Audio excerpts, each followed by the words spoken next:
असं आपण छोले मसाला करूयात। त्यासाठी मी रात्रभर 2 वाट्या छोले भिजत ठेवले आहेत। दुसऱ्या दिवशी ते छोले स्वच्छ 2 ते 3 पाण्याने आपल्याला धुवून घ्यायचे आहेत। आता आपण पोटलीची तयारी करू। छोले शिजवायसाठी एक स्वच्छ कॉटनचं कापड घ्यायचं आहे। त्यामध्ये 2 चमचे चहापत्ती, 1 वेलदोडा, कलमी, तेजपान आणि 2 ते 3 लवंग आपल्याला त्याची एक गाठ बांधून एक पुडी करून घ्यायची आहे। आता एका कुकरमध्ये आपल्याला ते पूर्ण छोले काढून घ्यायचे आहेत आणि थोडेसे छोले एका वाटीमध्ये काढून घ्यायचे आहेत। आणि त्या कुकरमध्ये आपल्याला काय करायचं आहे, 2 चिमूट खायचा सोडा टाकायचा आहे, 1 चमचा मीठ टाकायचं आहे आणि ती पोटली टाकून अगदी पाणी छोले बुडे एवढं आपल्याला पाणी टाकून कुकरला एक फुल स्पीडमध्ये 1 शिटी द्यायची आणि 3 ते 4 शिट्ट्या अगदी स्लो स्पीडमध्ये द्यायच्या। आता मसाल्याची तयारी करूया। आपण एक पॅनमध्ये 2 चमचे धणे, 1 चमचा जिरे, 1 चमचा सोप आणि 2 ते 3 लवंग आणि हिरवी विलायची हे अगदी खमंग भाजून घ्यायचं आहे। हे भाजून झालं की आपल्याला त्याची थंड झाल्यावर जाडसर अशी पेस्ट करून घ्यायची आहे। ती मी जाडसर पेस्ट करून घेतली आहे।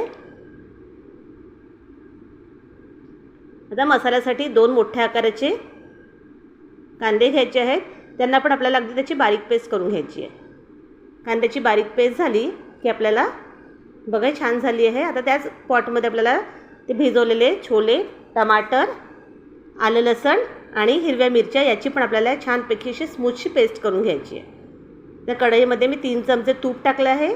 त्यामध्ये 1 मोठा चमचा तेल टाकायचं आहे। तूप आणि तेल हे दोन्ही तूप टाकायचंच आहे, छान टेस्ट येते। त्यामध्ये थोडं जिरं टाकलं आहे, तमालपत्र टाकलं आहे तेल तूप गरम झाल्यावर आणि कांद्याचा मसाला टाकायचा। कांद्याचा मसाला 5 मिनिट भाजून झाला की आपल्याला टमाटर जी आपण प्युरी केली होती, टमाटर सांबार, ती सगळं टाकून द्यायचं आपल्याला आणि ते अगदी छानपैकी त्याला पण 5-1 मिनिट मस्तपैकी मध्यम आचेवर आपल्याला भाजून घ्यायचं आहे।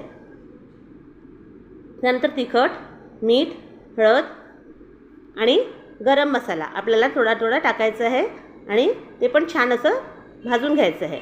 त्यानंतर आमचूर पावडर टाकायचं आहे। आमचूर पावडर हे खूपच गरजेचं आहे, त्याने खूप छान टेस्ट येते। आमचूर पावडर टाकलं की ते पण अगदी 5 ते 1 मिनिट छान भाजून घे। थोडं थोडं पाणी टाकून आपल्याला त्याला भाजून घ्यायचं आहे। हे सगळं भाजून झालं की आपण जे छोले टाकले होते कुकरमध्ये शिजवायला ते पाण्यासोबतच आपल्याला त्यामध्ये टाकून द्यायचे। त्याच्यातली पोटली टाकायची नाही, ती काढून फेकून द्यायची आहे आणि ते छान असं शिजू द्यायचं आहे। एक उकळी आली की बंद करायचं आहे।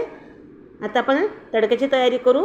तेल टाकायचं, तेल गरम करायचं, त्यामध्ये जिरं, हिंग, हिरवी मिरची आणि